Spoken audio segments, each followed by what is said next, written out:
Nah, halo, perkenalkan nama saya Karnistuti Lauli, saya mahasiswa semester 6 dengan NIM 856022186. Pada video kali ini saya akan melaksanakan praktek sesi ke-7. Silakan saksikan video saya berikutnya. Selamat pagi. Selamat pagi, Bu. Bagaimana kabarnya? Sehat, luar biasa. Yes. Oke, siapa yang berdoa?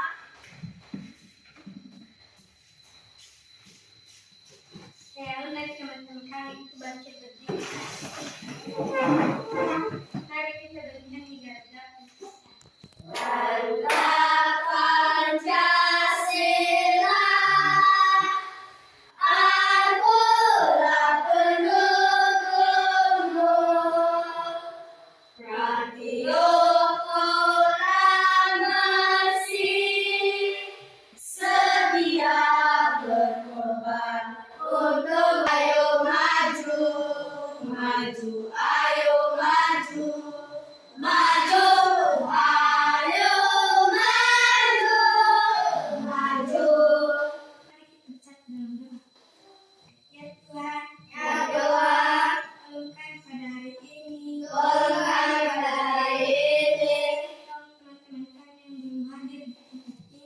Tolong teman-teman kami yang belum hadir di tempat ini. Dan juga guru-guru kami. Dalam nama Yesus kami berdoa. Dan mengucap syukur. Amin.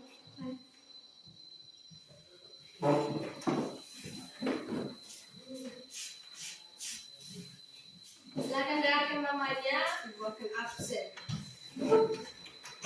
Adrian Saputra Harefa, Anserdeon Saputra Zega, Saila Kapia Fitri Lauli, David Berkajaya Harefa, Jessica Nataline Harefa, Ebel Fardut Harefa, Epidius Raha, James Wilfred Harefa, Jelly Mesrala Hagu, Jessica Putrisari Harefa, Neda Aldius Harefa, Yuslinda Harefa.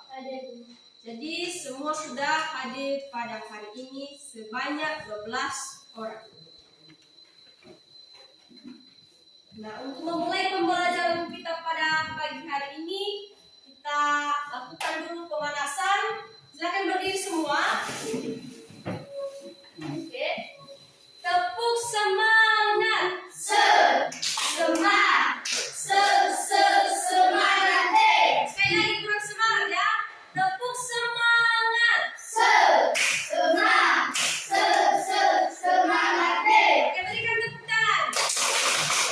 Silakan duduk kembali. Nah, materi kita pada hari ini yaitu tema 8 daerah tempat tinggalku dengan subtema ketiga bangga terhadap daerah tempat tinggalku dan pembelajaran kelima. Jadi tak terasa untuk tema 8 ini kita telah sampai pada pembelajaran kelima. Dari pembelajaran kita kali ini, kita diberitahukan apa tujuan pembelajaran kita pada pembelajaran kelima ini. Yaitu yang pertama, siswa dapat menemukan atau mengenal karakteristik individu yang beragam di daerah tempat tinggal. Kedua, siswa mampu mengetahui bagaimana cara menyingkapi keberagaman karakteristik individu di daerah tempat tinggal kita. Berikutnya, siswa juga diharapkan mampu mengenal dan menentukan apa itu tokoh protagonis, tokoh antagonis, dan tokoh pembantu dalam sebuah cerita. Nah, minggu-minggu sebelumnya kita telah mempelajari apa itu protagonis.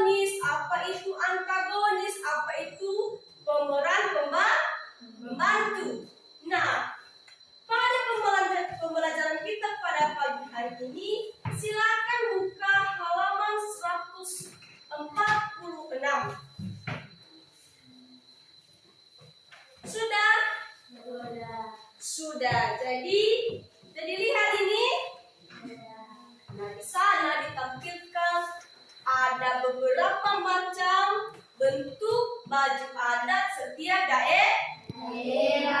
Nah, minggu-minggu sebelumnya kita telah mempelajari apa itu keunikan daerah tempat tinggal kita. Kalau anak-anak kami masih mengingat apa warna baju adat yang ada di daerah kita khususnya Polonias? Apa? Merah, terus kuning sama hitam. Nah, jadi anak-anak kami sudah memahami di khusus kita Polonias ada 3 warna baju adat kita, yaitu merah, kuning, dan hitam. Nah, begitu juga dalam suatu bangsa Indonesia memiliki beraneka macam baju adat sebagai bentuk karakteristik atau keunikan daerah tertentu. Nah, di sini dalam cerita teks ini memberitahukan kepada kita bagaimana kita menghargai perbedaan atau keberagaman dari baju adat baju adat ini. Jadi di sana kita diminta untuk mampu mengamati dari perbedaan tersebut, bagaimana menyikapinya. Nah, perlu anak-anak kami ketahui apa itu yang namanya karakteristik individu. Nanti kalau ibu tanya ya setelah ini apa itu karakteristik individu, maka anak-anak kami sudah bisa memberitahukannya kepada kita semua. Nah, karakteristik individu itu adalah kalau kita berbicara masalah karakter, itu berbicara bagaimana tentang sikap atau sifat. Dan individu adalah berbicara tentang pribadi atau seseorang. Artinya di sini setiap orang, setiap pribadi punya karakter yang berbeda. Untuk menyikapi hal tersebut, kita sebagai anak didik harus mampu menghargai perbedaan tersebut. Misalnya, perbedaan kita di kelas ini. Ada yang perbedaan misalnya masalah kegemaran. Kalau saya tanya sama anak-anak kami ini punya kegemaran yang berbeda-beda. Ada yang hobi main bola, ada yang kegemarannya membaca buku, ada yang kegemarannya memasak nasi atau memasak apa saja, ada juga yang kegemarannya menghias. Nah, itu sebuah yang namanya keberagaman karakteristik individu. Nah, untuk menghargai tersebut, untuk menyatukan keberagaman tersebut, apa yang kita lakukan? Bagaimana sikap kita? Yaitu menghargai, saling membantu, sehingga ketika ada perbedaan kita saling berkaitan erat. Nah, dalam tes ini saya minta anak-anak kami ada di bawah nanti tentang keberagaman karakteristik. Ada beberapa yang harus kita selesaikan di situ. Buat anak kami silakan perhatikan gambar. Nah, di sana kita diminta untuk mengisi tabel tersebut. Misalnya yang pertama, apa saja keberagaman karakteristik individu di lingkungan tempat tinggal. Terserah anak kami mau kasih apa, silakan nanti pahami. Baru setelah itu apa manfaat dari keberagaman tersebut. Saya kasih waktu buat anak-anak kami selama 5 menit. Silakan isi kolom tersebut. Saya persilakan.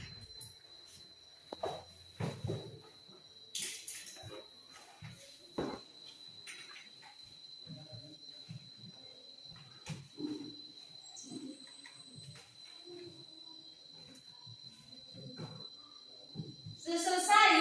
Sudah. Nah, kita ambil sampel saja ya.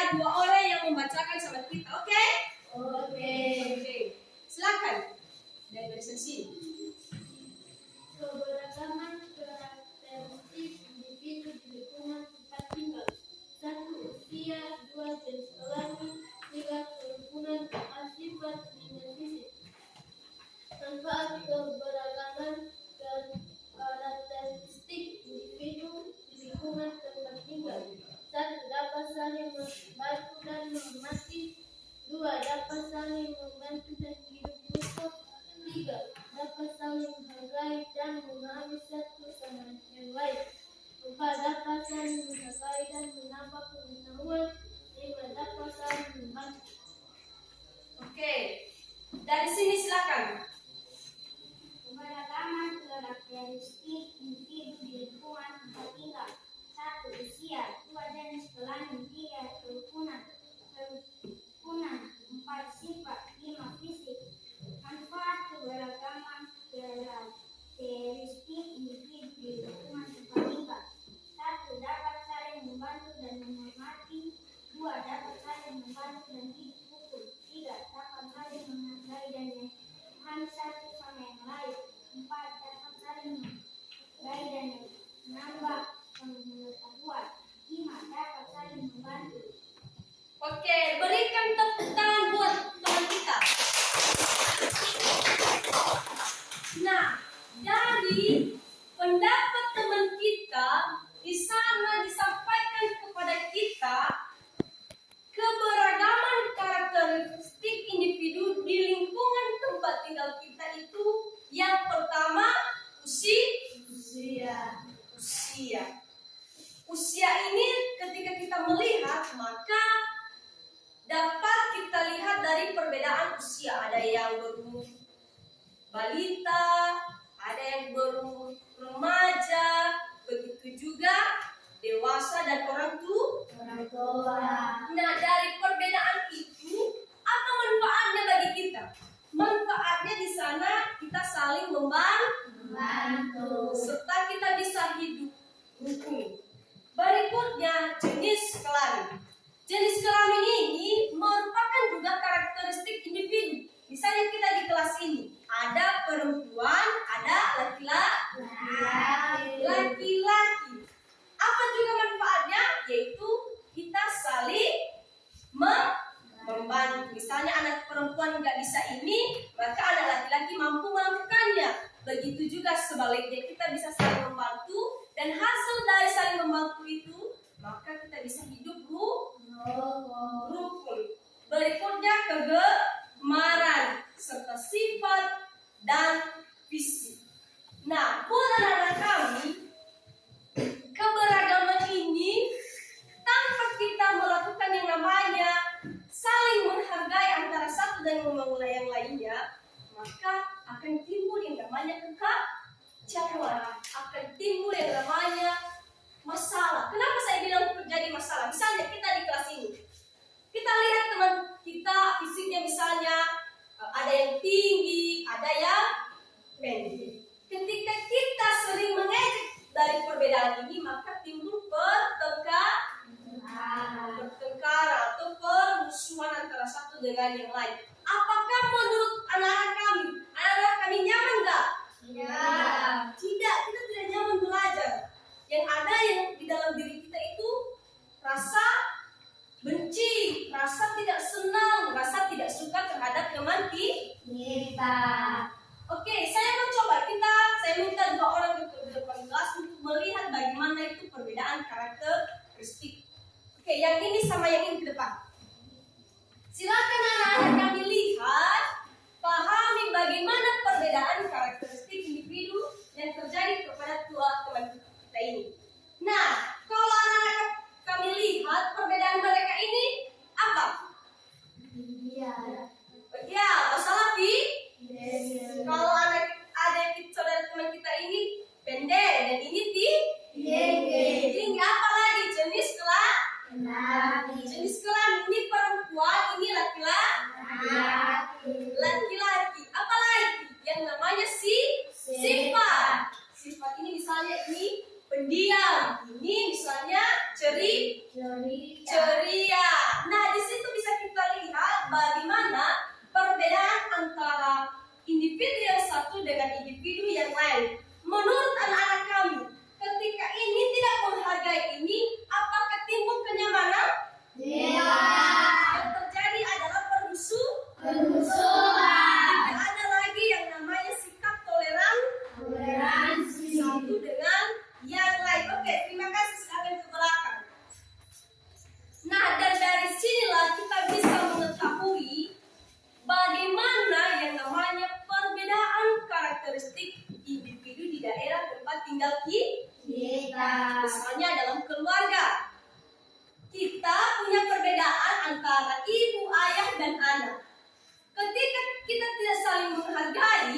Maka keluarga itu rukun tidak? Tidak, otomatis tidak, karena tidak ada rasa saling menghargai. Karena jiwa saling menghargai ini akan menimbulkan dampak yang sangat positif. Artinya kita bisa saling membantu, saling menolong, kita bisa hidup rukun. Apa juga yang ditimbulkan di sana? Kita hidup dengan kenyamanan.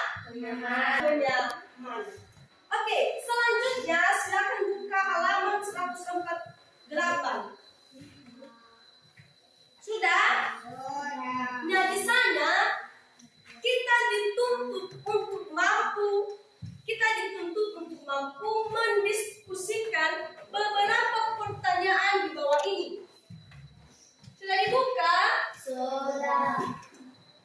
Nah, silakan berdiskusi kelompok dengan temanmu tentang latihan yang telah dimintakan dalam buku pembelajaran kita. Silakan. Kerjakan tugas kelompok itu. Ada 5 pertanyaan di sana dan diskusikan bersama temanmu.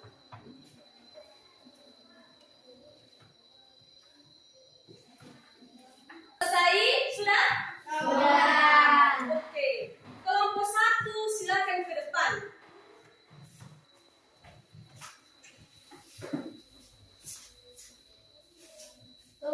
Tokoh antagonis adalah tokoh yang menimbulkan masalah atau tak lawan dari tokoh protagonis.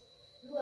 Tokoh utama adalah tokoh yang sering muncul atau mendominasi cerita. 3. Tokoh pembantu atau pembangkang adalah tokoh yang membantu peran dari tokoh. Oke, berikan tepuk tangan buat kelompok 1. Silakan kelompok 2.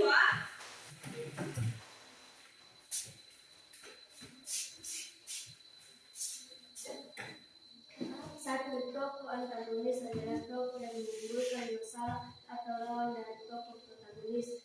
2. Tokoh utama adalah tokoh yang sering muncul atau mendominasi cerita. 3. Tokoh pembantu atau tambahan adalah tokoh yang membantu peran dari tokoh utama. 4. Lawan sikap antagonis adalah protagonis. 5. Sikap lawan protagonis adalah antagonis. Oke, berikan tepuk tangan buat kelompok 2. Sekarang kelompok 3.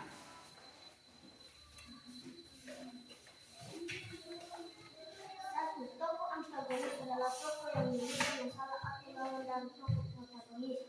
2. Tokoh utama adalah tokoh yang sering muncul atau mendominasi cerita. 3. Tokoh membantu atau tambahan adalah tokoh yang membantu peran dari tokoh utama. 4. Lawan sikap antagonis adalah protagonis. 5. Sikap lawan protagonis adalah antagonis. Oke, berikan tepuk tangan buat kelompok 3. Nah, silakan dengarkan. Di nomor pertama tadi, kita diminta untuk mengetahui apa itu tokoh antagonis. Nah, tokoh antagonis adalah tokoh yang bersifat menimbulkan konflik dalam sebuah cerita. Atau seringkali kita lihat adalah tokoh yang jahat. Sifatnya jahat dalam sebuah cerita. Yang kedua, apa yang masuk dengan tokoh utama? Nah, tokoh utama adalah tokoh yang berperan penting dalam sebuah cerita, atau pemeran utama ini adalah tokoh yang menjadi utama sehingga sebuah cerita dapat berjalan. Berikutnya, tokoh pembantu. Tokoh pembantu atau tokoh tambahan adalah tokoh yang memiliki peran sebagai pembantu tokoh utama. Artinya dia berperan membantu tokoh utama sehingga berjalan sebuah cerita. Berikutnya, lawan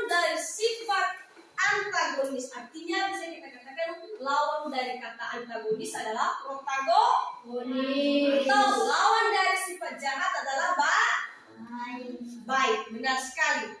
Berikutnya, sifat protagonis. Tadi Ibu sudah jelaskan kalau sifat protagonis adalah sifat yang baik. Oke, silakan kembali ke tempat masing-masing. Sekarang buka halaman 149. Di sana ada cerita tentang kendi emas dan ular.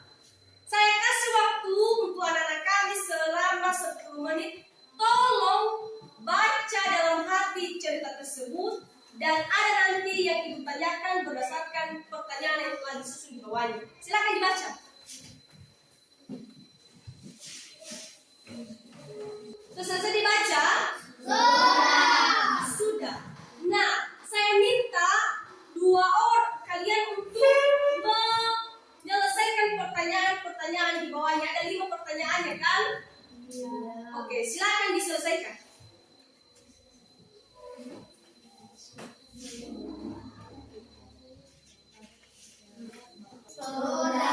Sudah. Nah, kita ambil 2 orang saja sampelnya ya. Oke, silakan. Siapa yang pertama? Silakan. Siapa tokoh utama dalam cerita dan ular yaitu petani? 2.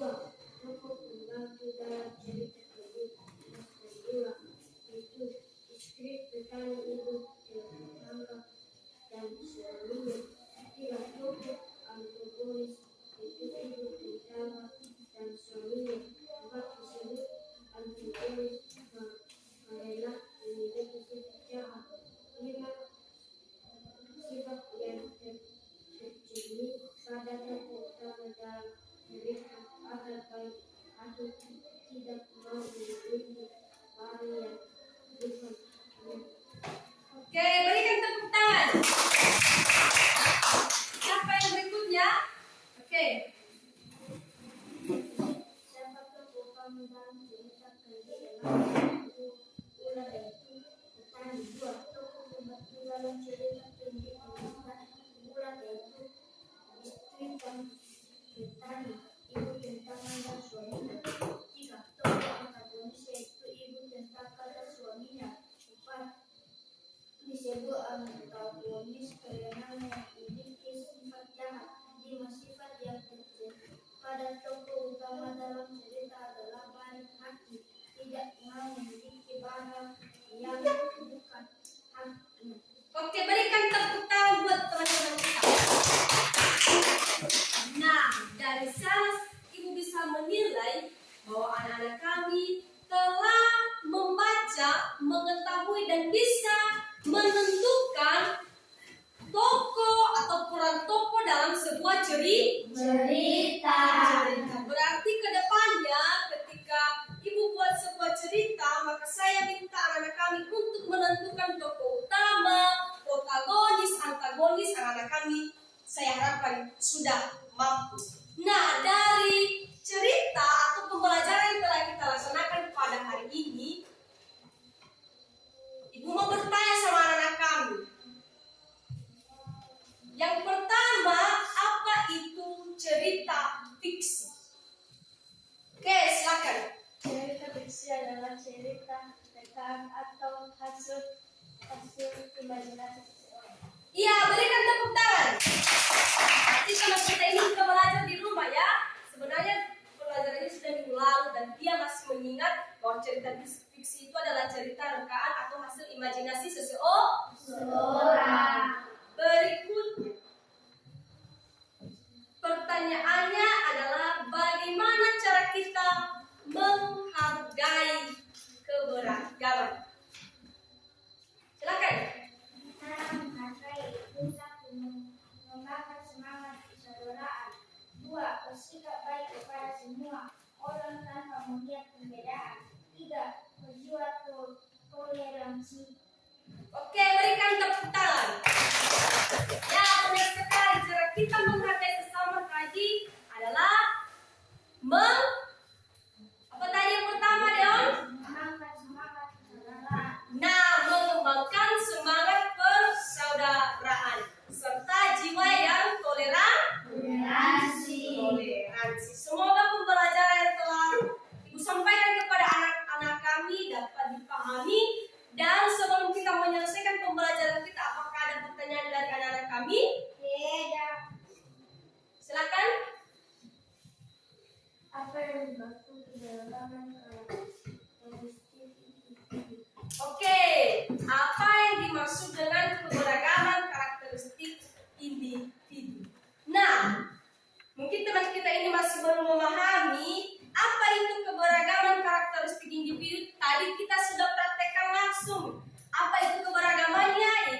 segi apa tadi? Fisik, kegemaran, usia, sifat, dan apa?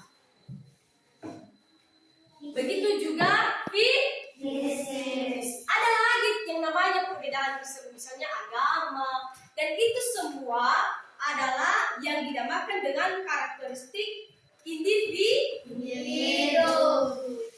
Oke, berikutnya siapa yang mau bertanya? Ya, silakan.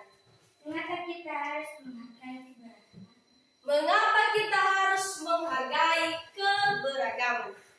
Kita harus menghargai keberagaman untuk menciptakan suasana yang nyaman dan harmonis dalam sebuah wilayah atau dalam suatu tempat. Kenapa kita harus menghargai lagi keberagaman ini? Untuk menjauhkan yang namanya kekacauan dalam sebuah wilayah. Misalnya kita di kelas ini tadi sudah dijelaskan. Ketika kita saling membuli teman kita dalam bentuk fisiknya, dalam bentuk sikapnya, maka apakah anak kami nyaman tidak? Tidak. Ya, otomatis tidak nyaman karena tidak tercipta hubungan saling atau rasa persaudaraan antara yang satu dengan yang lain. Oke, demikian saja pembelajaran kita pada hari ini. Silakan tulis tugas di rumah. Silakan cari karakteristik individu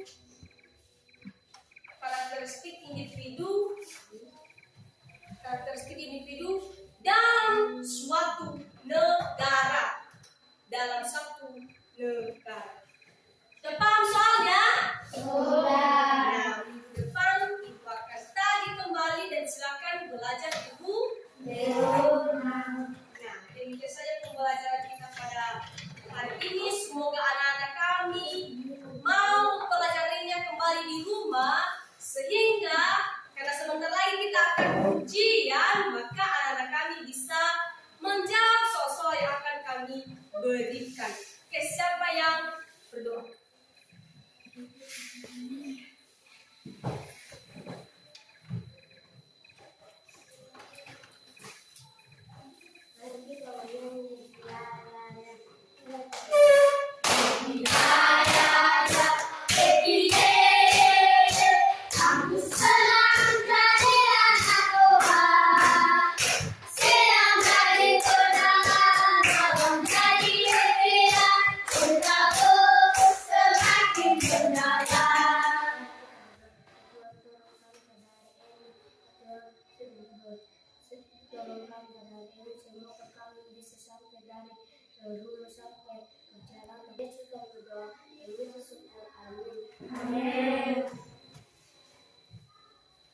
Oke, karena bel sudah berbunyi, silakan keluar.